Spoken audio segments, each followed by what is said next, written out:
Welcome everyone to this video analysing She Walks in Beauty by Lord Byron.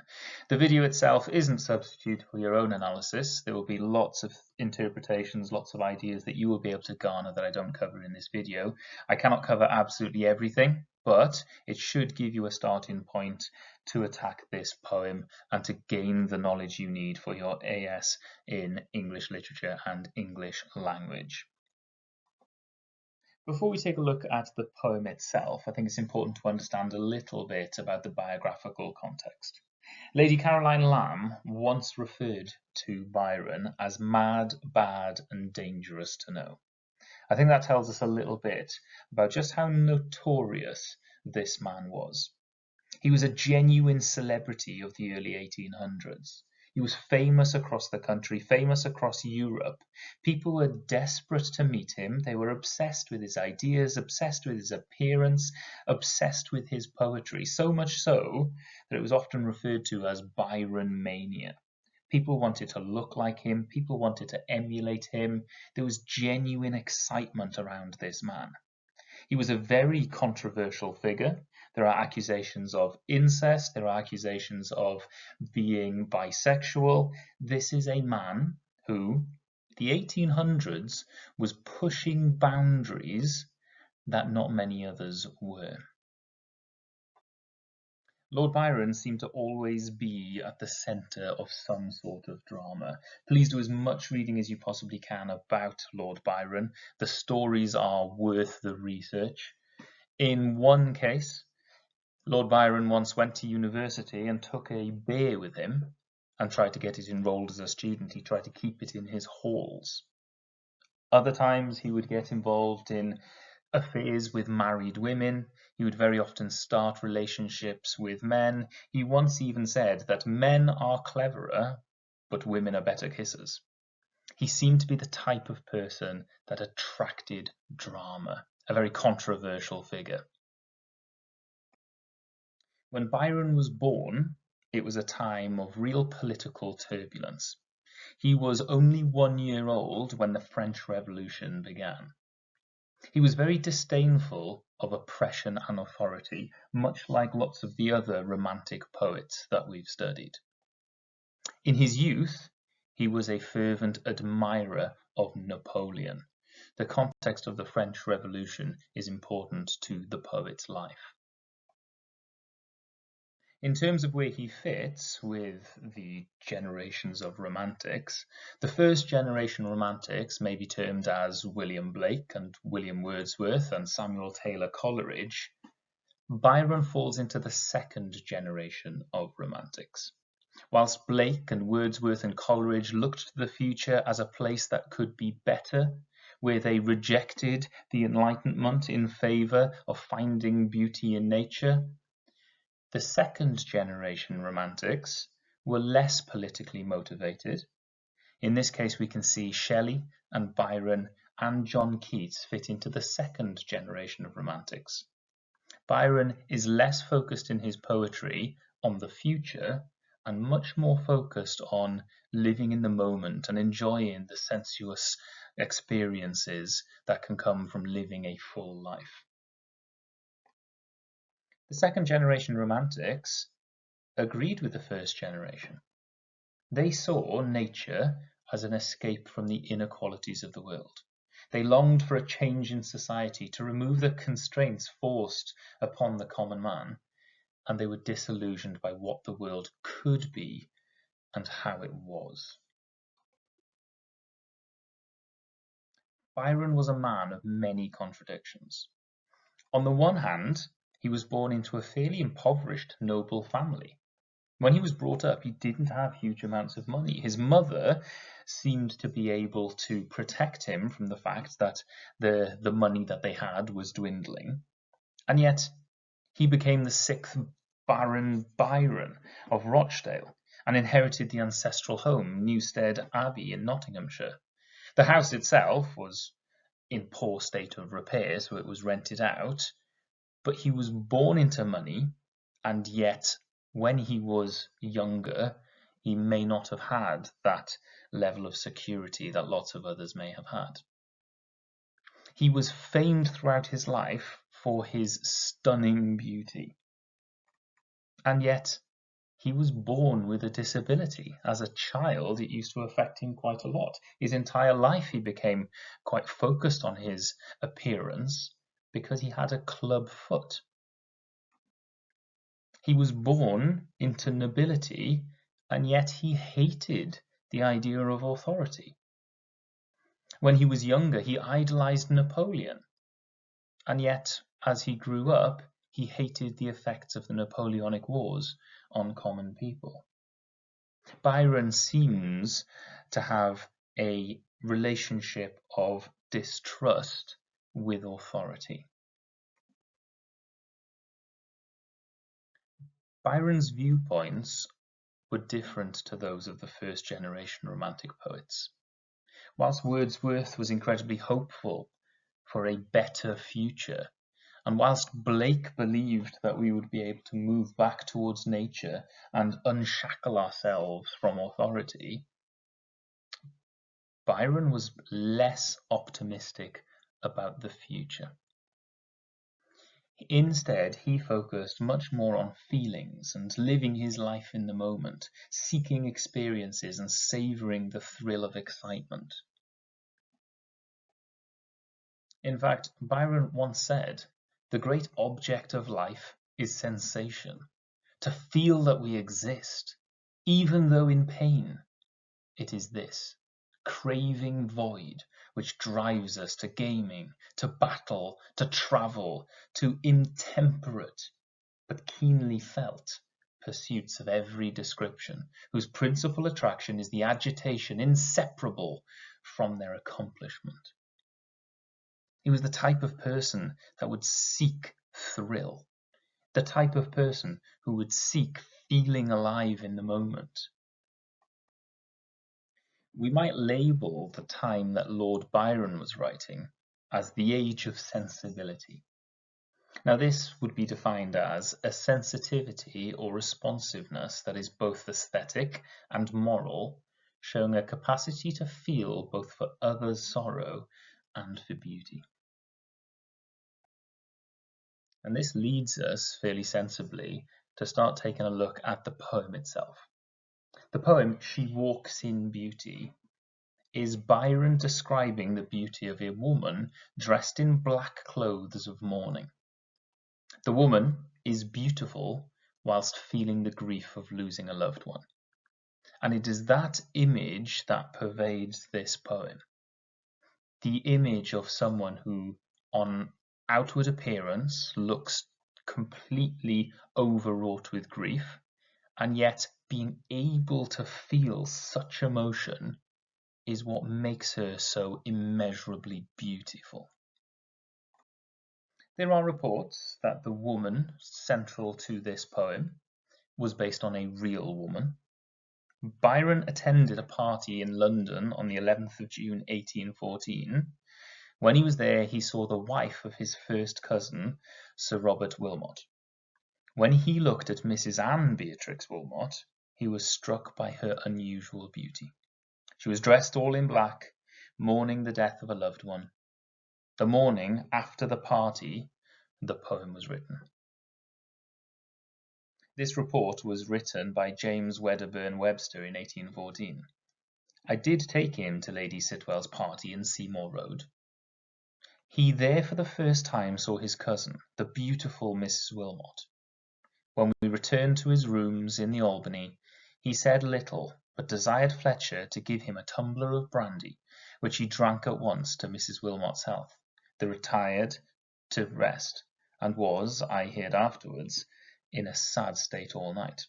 The next day he wrote those charming lines upon here.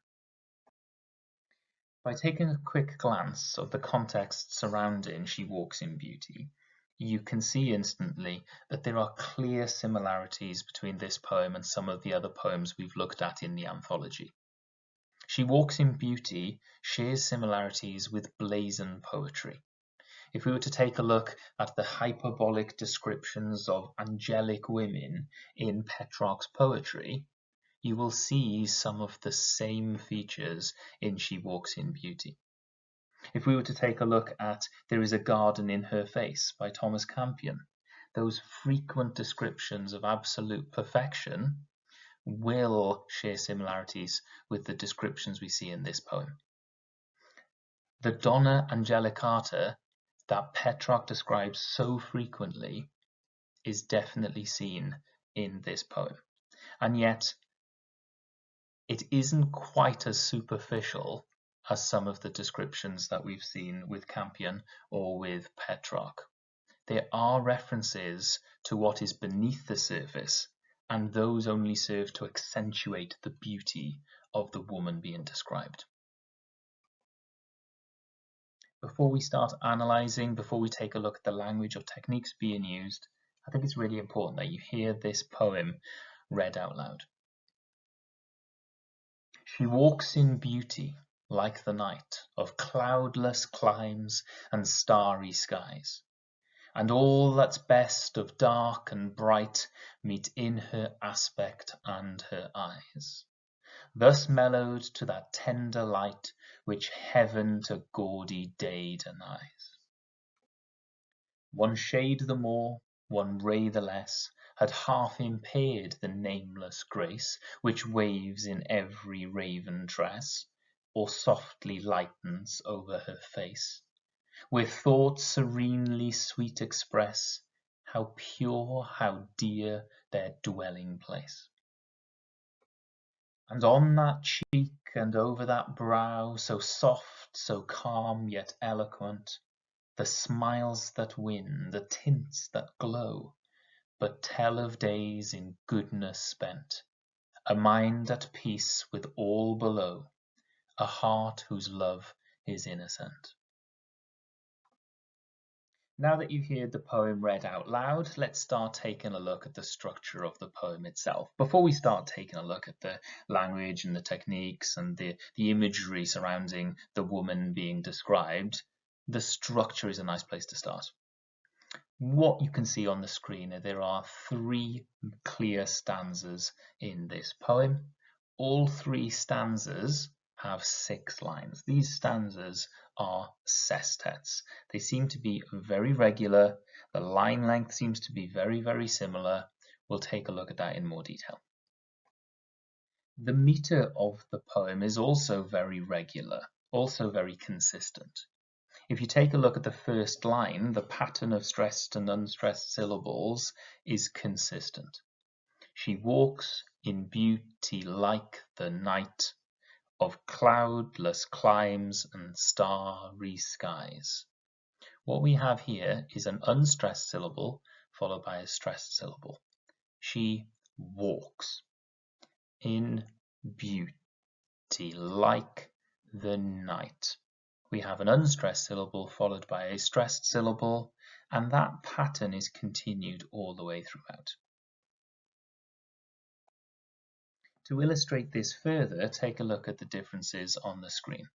I've coloured all of the unstressed syllables in green and all of the stressed syllables in red. You'll see that it's completely consistent, and all the way throughout you have a particular rhythm. This rhythm is an iambic rhythm that follows the da-dum, da-dum, da-dum, da-dum pattern. And you'll notice that each line has 4 clear iambs. We can label this as iambic tetrameter. Having that iambic rhythm that replicates that heartbeat rhythm seems to be sensible, considering the image being described is one of absolute perfection and the love felt from observer to the person being observed. Just like the structure, just like the meter, the rhyming seems to be consistent too. In the different colours on the screen, you can see that night and bright and light all rhyme, and skies, eyes and denies also rhyme. They're full rhymes, they're perfect rhymes.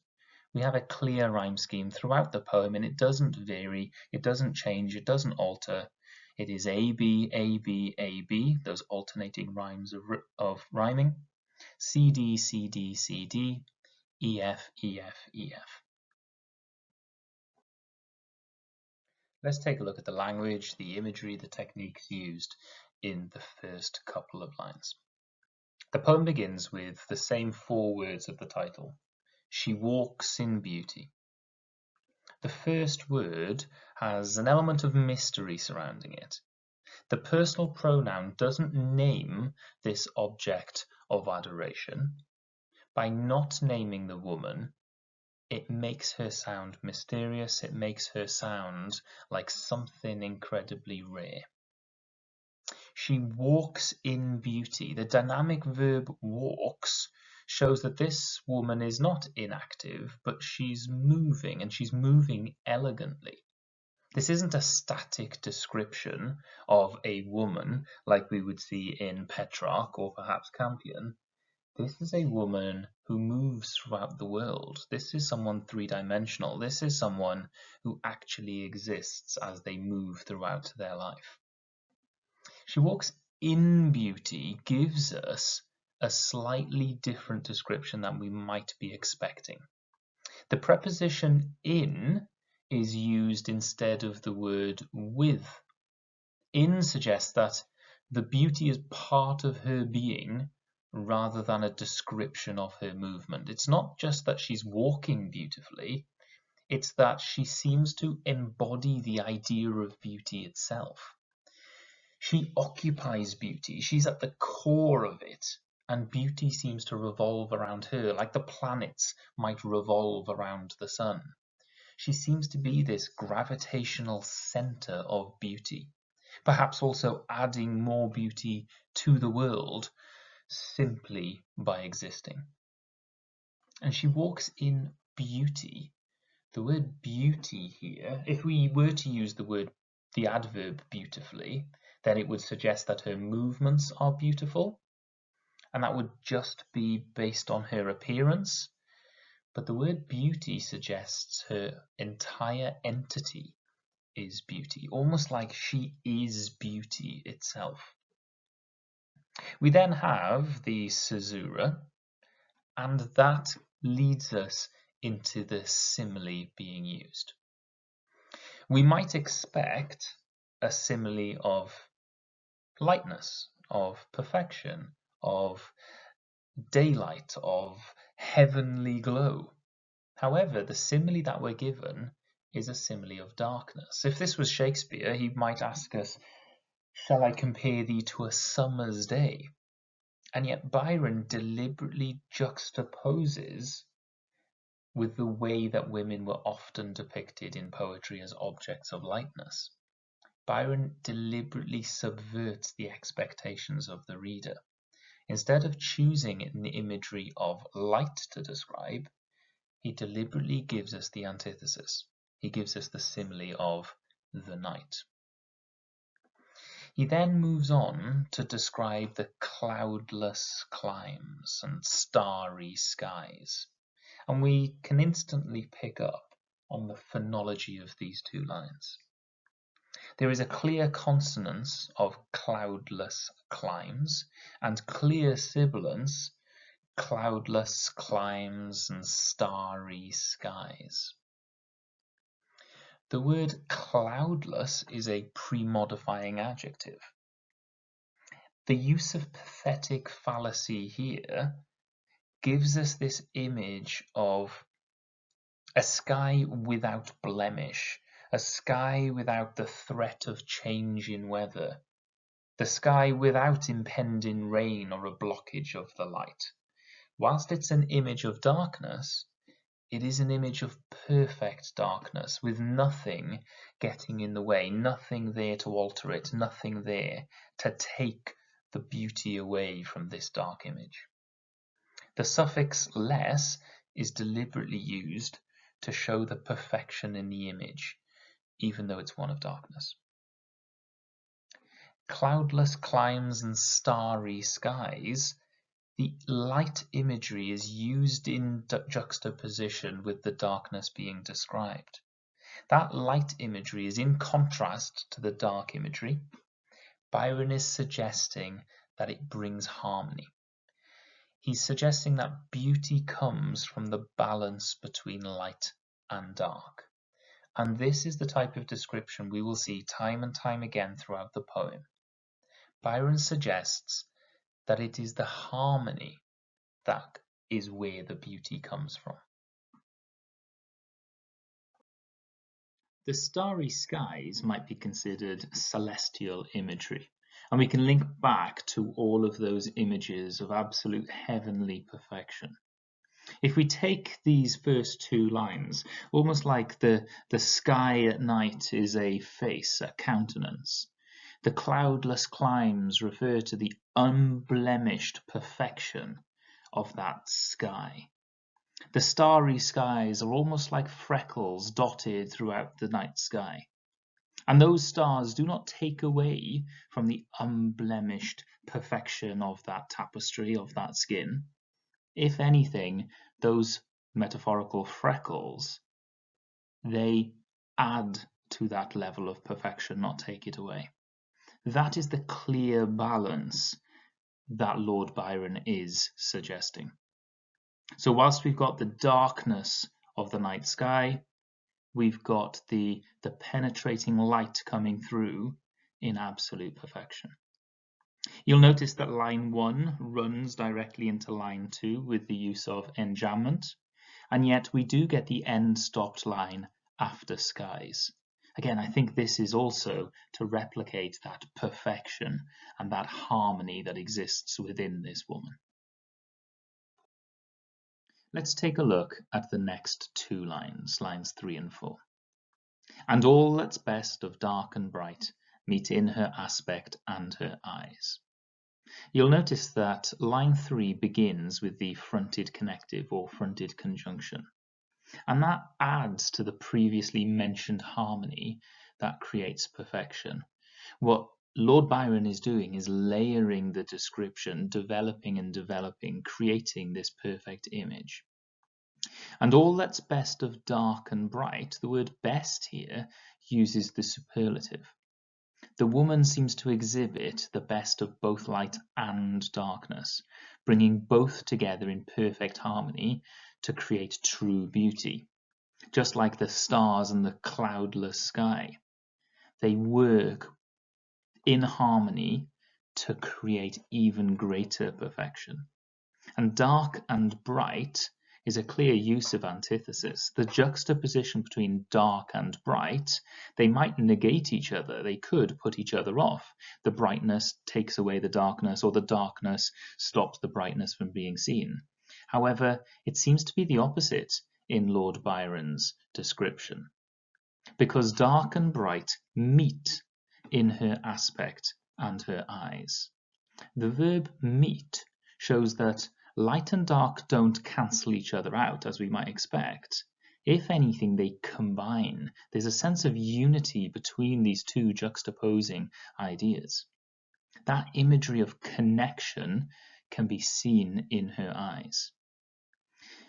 When Byron uses the word aspect, he's describing her physical features. Light and dark can be seen in her physical features, perfectly lighting her face and casting shadows that accentuate her beauty even further. The light is not so bright that it exposes flaws, and the darkness doesn't hide or dull her radiant beauty. The perfect combination of dark and light enhance her beauty, not take away from it. And they meet in her aspect, but also in her eyes. And I think this is where it's important. Aspect may mean her physical features, but her eyes, even though it is a common noun, we often consider eyes portals that reveal the soul. Now, the preposition in might reveal how this beauty is not just her physical appearance, but it's also inside her. Her inner beauty is in harmony with her physical beauty. And that is one of the central ideas about this poem. It isn't just that this person looks perfect, it's this person's inner and outer beauty seem to meet. The more beautiful she is on the outside accentuates the more beautiful she is on the inside, and vice versa. The first stanza ends with "Thus mellowed to the tender light which heaven to gaudy day denies." The word mellowed here, the verb itself, shows that the light is not overbearing and the darkness is not profound. The word mellowed suggests a peacefulness and a calmness and a tranquility and a serenity.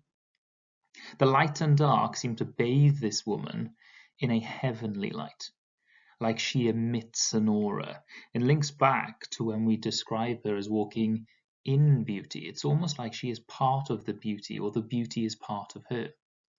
This ethereal glow is soothing, and the speaker seems to bask in this radiance. It's not so bright that it's difficult to look at. It's not too dark so he can't make out each perfect line, each perfect curve, each perfect feature. There's a real tender, quite fragile balance to the description that Byron gives. And the word tender links into that. We're developing this lexical set of softness and balance and delicacy.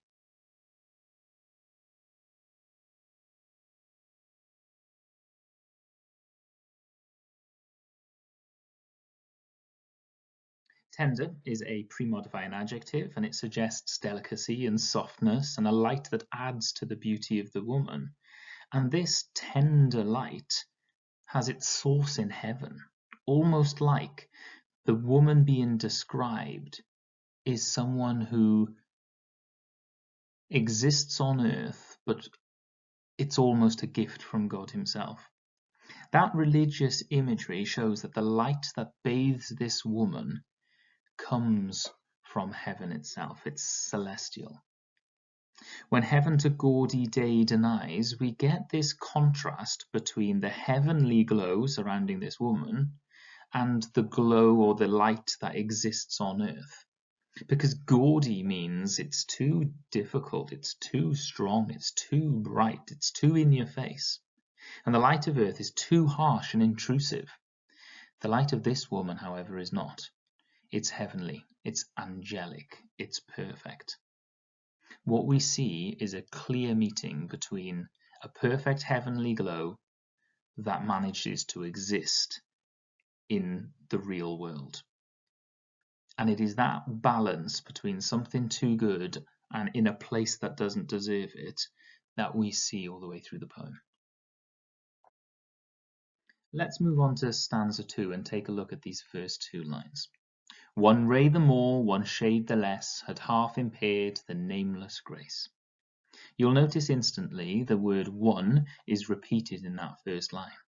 And what we've got are two sides. We've got one ray and we've got one shade, and this adds to the effect of these lines. The repetition of the word one shows just how delicate the beauty seems to be.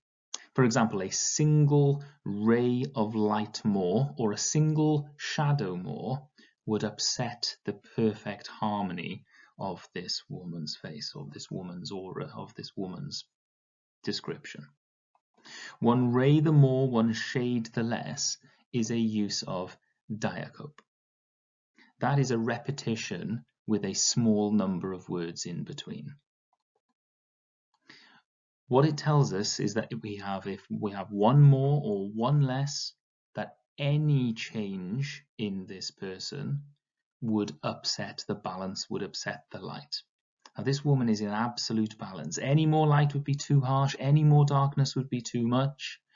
What Byron is struck by is the perfect moment where this woman is bathed in an absolute celestial, religious, angelic glow, and that image of perfection is not just incredibly beautiful, but also incredibly rare. The next line says, had half impaired the nameless grace. Here we can see that any disruption of this balance would be an absolute tragedy. A moment as rare as this shouldn't be upset by anything getting in the way of that absolute perfect balance. The nameless grace here suggests that her beauty is impossible. It cannot be articulated or labelled. The nameless grace shows it's incredibly difficult to even explain just how perfect this woman looks. You'll also have noticed the sibilance that moves from line 1 to line 2 of stanza 2. Less and nameless grace, and it moves into lines 3 and 4 too. And that shows this perfect harmony, this perfect, soothing, calm, peaceful serenity that surrounds this angelic woman. The woman's beauty seems to be matched by the beauty of the light.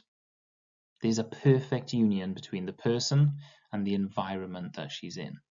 Everything is in a state of such delicate and fragile balance that any change would be a tragedy. There's enjambment between line 2 and 3. The lines continue, which waves in every raven tress or softly lightens over her face. Here we've got imagery of the sea. The beauty seems to ripple across her. It washes upon her like waves lapping on the shoreline. There is a sense of movement, like her radiance pulsates. In every raven tress, the word every here is a quantifier, and it suggests that perfection is rife. Perfection is in every single hair on her head. There is not one single detail about this woman that is not absolutely perfect. In every raven tress, the word tress means a lock of a woman's hair. A raven is a bird with dark black feathers. Now, birds often symbolize flight. The woman's beauty seems to elevate her to a heavenly level. She seems to be able to escape the mundane existence of the world. And by looking upon her, the gentleman who looks on her is also escaping the mundane existence of the world and being able to transcend to this heavenly moment, which waves in every raven tress or softly lightens over her face. The word softly here is a pre-modifying adverb, and again heightens this delicacy and this gentleness. The word lightens shows us a clear juxtaposition between the black feathers or the black hair of this woman and the illumination of the face. There's a perfect balance once more of light and dark. The darkness accentuates her face instead of detracting from it.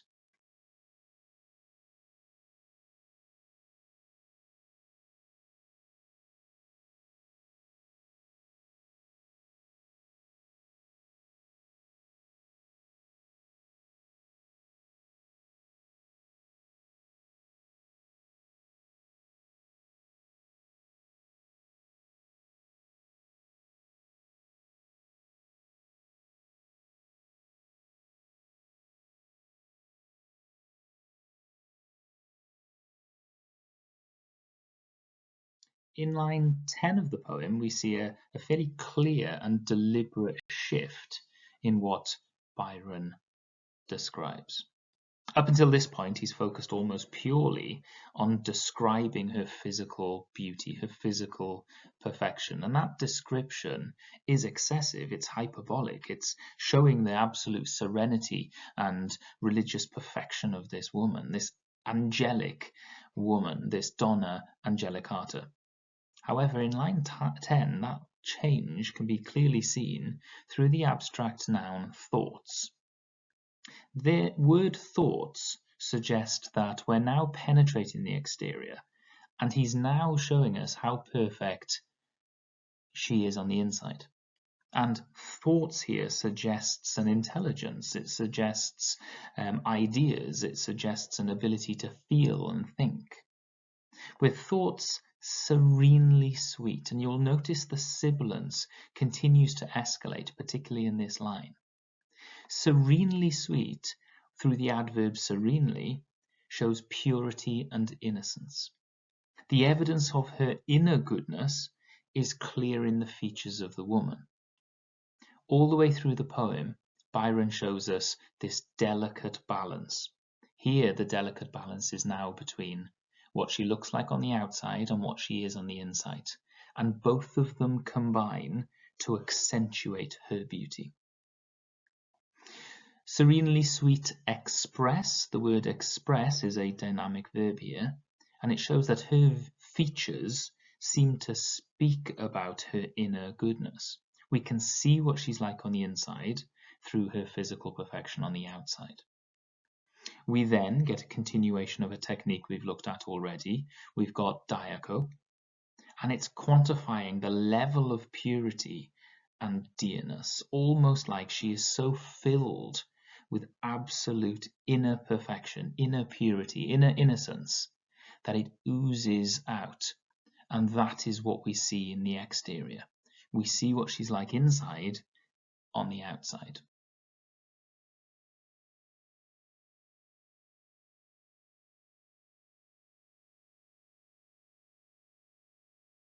The words pure and dear are both pre-modifying adjectives, and they describe their dwelling place.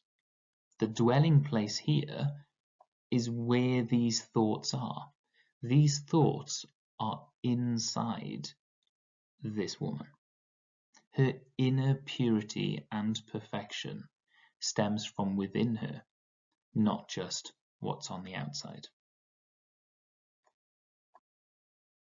The final stanza begins with another fronted connective or fronted conjunction, seemingly showing that Byron is continuing to layer his level of admiration, focusing more and more frequently on her physical and her inner characteristics.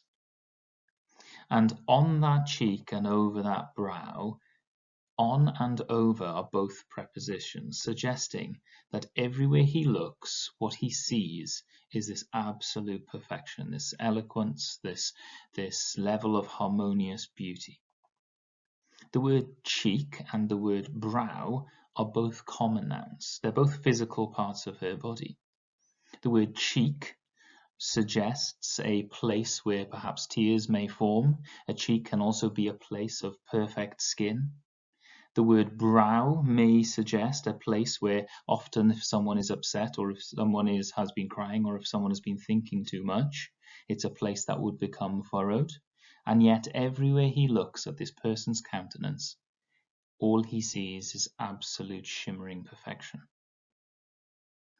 The next line begins so soft, so calm. The word so here we have intensifiers.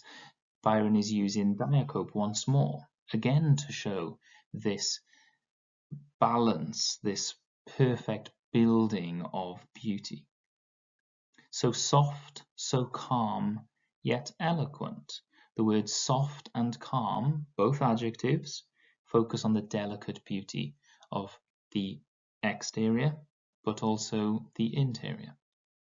Yet eloquent, the word yet is a coordinating conjunction here, and it shows the physical grace of the beauty is matched by her inner beauty. They don't detract from each other. Having someone with absolute innocence inside doesn't take away from her physical perfection. In the same way that looking beautiful doesn't damage what's on the inside. They both work in perfect harmony. The stanza ends with the word eloquent. Eloquent here shows her inner beauty, almost like her inner goodness speaks out loud, speaks proudly, and it is her internal beauty that is seen by the viewer in this poem. As we move towards the end of the poem, that we see the lines, the smiles that win, the tints that glow, the tell of days in goodness spent. Byron continues his description of her inner beauty. There seems to be a balance at the beginning. It's very much focused on the perfect serenity and the perfect beauty of the way she looks. As the poem develops, he continues to layer upon layer upon layer of praise for her internal beauty rather than the external. They seem to work in complete harmony. The smiles that win, the word smiles here suggests a physical beauty and an inner virtue that seem to meet.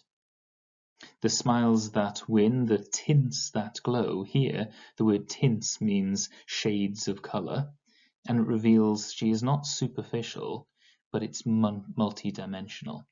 There is layer upon layer upon layer of colour, of shade in this woman that we see. She's not simply a superficial description of beauty. There is beauty beneath it. The tints that glow, we again go back to the imagery of light. Her beauty is radiating and it continues to create this aura. The aura surrounding her is the aura within. And I think this is where the start of the poem, she walks in beauty, seems to come round and be cyclical towards the end. But tell of days in goodness spent. We get another verb here that suggests her physical beauty speaks of internal virtue. We've seen this happen before. But tell of days in goodness spent. Here we've got this inner virtue. She has not just appeared one day in all her beauty and splendor.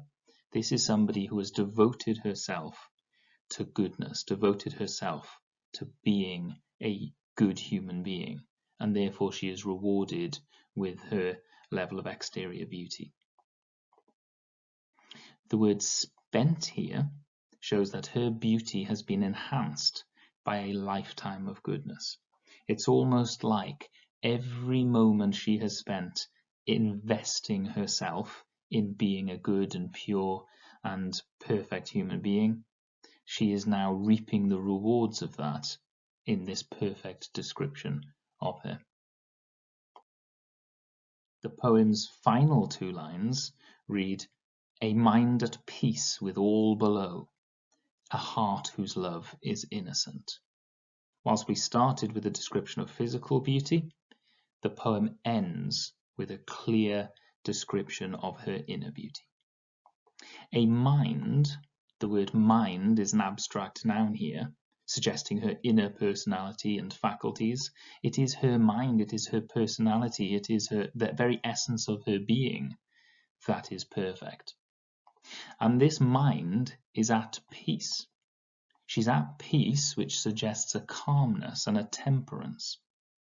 And if she's at peace with all below, it shows that she has real depth.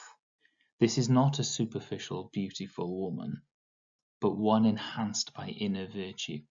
There is a whole wealth of goodness and virtue beneath her facade, and we only get to see what's inside through her exterior description.